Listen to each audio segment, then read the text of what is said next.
Ош шаарынын Масалиева көчөсүндө жайгашкан Ала Тоо кафесинде 4 март күнү түнкүсүн 3:30 чамасында өрт чыккан. Тилекке каршы мындагы кафенин бардыгы толугу менен күйүп кеткен. Бактыга жараша андан жабыр тарткандар катталган жок.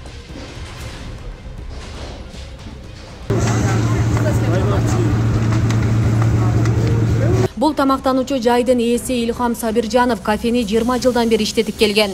Ал мындай окуяга биринчи жолу туш болуп жатканын айтууда. Өз сөзүндө өрт ашканадан чыгышы мүмкүн. Анткени ошол күнү печке жанык калган. Биз байкабай калдык да. Мен эми жаптым, 15 мүнөттө келем дедим, эми кыздарды ташадым. ХБК ташап келгенче эле өрт чыгып кетип калыптыр эми. Шундай калды. Ошол май күйүп бергенде өчпөй? Майдан өтүп кетип калган. Потолок энди манага пластик болгондо потолокчу. Пластиктен кетип калды. Мен палакет şu жанды эми. Не кылабыз эми? Келди. Пожарныйлар келди, рахматтуу балдарга. Каттык жакшы иштешти балдарчы. Эми у алиги ким кандай дейт уну.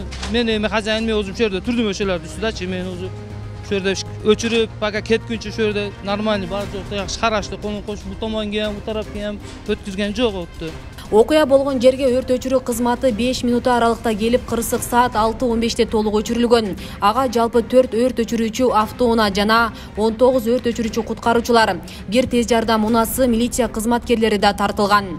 Өрт ички имараттын ички баягы тамак бышыруу жайынан чыкканына байланыштуу өрт тез тарап кеткен. Ошол учурда бизден башкарма алдынан 2 бөлүгүнөн 4 атайын өтөчү техника тартылды.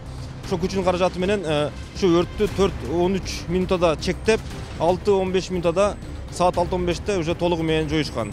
Өрт өчүрүүгө бизден атайын Ош шаардык жарандык коргоо кызматтарынан тартылды. Ошол электр зымдарын өчүрүп берүү үчүн, жогорку чыңалуудагы электр зымдарын өчүрүп берүү үчүн Ош электр кызматынан бир бригада келди. Ошондой эле бул жерде газ колдонгонуна байланыштуу Гор газдан дагы, шаардык газ кызматынан дагы бир бригада келди. Кошумча биздин ошол өрт өчүрүү убагында ошо коомду тартип сактоого көзөмөл жүргүзүү максатында ошол шаардык ички иштер башкармалыгынан да 7 кызматкер келип, жалпы биргелешип ошо өрттү өчүрүшкөн. Өрттүн натыйжасында Ала Тоо кафесине шифер менен жабылган чатырынын аянты 1125 чарчы метри.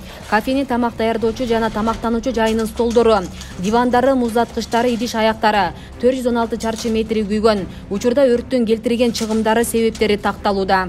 Болгон өрттөрдүн алдын алуу максатында мына биз 18 январда бул кафенин жетекчилигинде эскертмелерди бергенбиз. Буларды берип, эскертип кеткенбиз, талаптарга жооп берип карагыла деп туруп. Андан тышкары дагы текшерүү актыларын түзүп, бул боюнча мына март айында берип кеткенбиз. Кандай өрт коопсуздук эрежелерин сактоо керек, кандай иш пландарды аткаруу керек.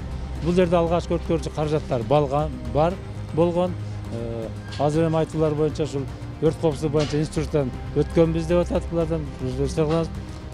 Азыр мына телекөрүүчүлөргө айтып кетейин, бул өрт кырсыгы менен ойноштуруп болуш керек. Үйдө болобу, ишканада болобу, мектеп, бала чакка кайсы жерде болбосун, өрт коопсуздук эрежелерин так аткарууга милдеттүү. Эске салсак, мындан 2 күн мурун Ош облусунун Кара Суу районундагы Жош айыл аймагынын Маданият айылында мектеп күйүп кеткен. Анда Султанов көчөсүндөгү номер 42 орто мектебинен шифер жабылган 262 чарчы метр чатыры жана 212 чарчы метр ички жасалгасы күйгөн. Учурда өрттүн себеби такталууда. Асия Сыдыкова, Мусулманкул Шакиров, регион, Ош.